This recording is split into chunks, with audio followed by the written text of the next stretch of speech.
Hello, hello. Again, Whitney Emmanuel. Welcome back to our series on building tax-free assets. For this video, we will be discussing cash value life insurance as a way to build tax-free wealth.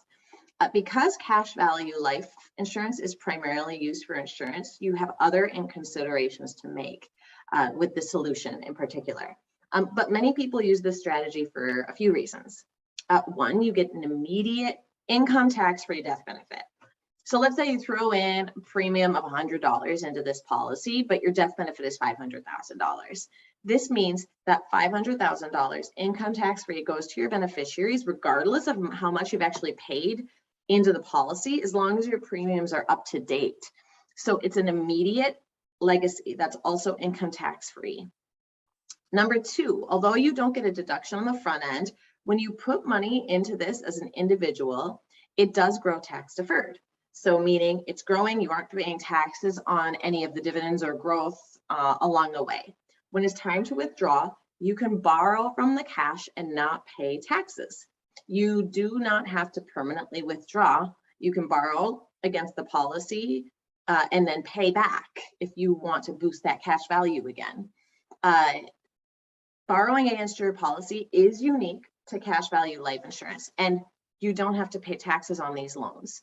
Because this is a life insurance policy, however, you do have a required premium depending upon how you design the policy. And so depending upon your goals for the policy, whether it's a larger death benefit or building a larger cash value within the policy, determines how you build your premium and how you design the policy overall. But it is completely customizable to you and your needs, which is great because you don't have those federal limits like you do with an IRA, 401k, etc. You could do a number of things with how you design this policy.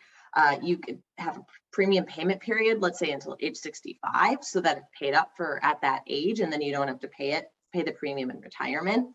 And then you could benefit from all of that pre-retirement savings you did. Keep in mind, you've got two components, going back to what I mentioned earlier. You've got the death benefit, and then you've got the cash value.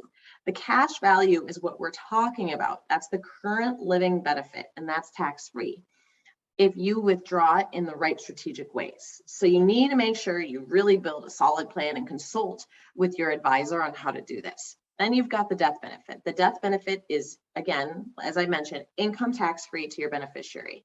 So you always have to make these two considerations and keep these two things in mind.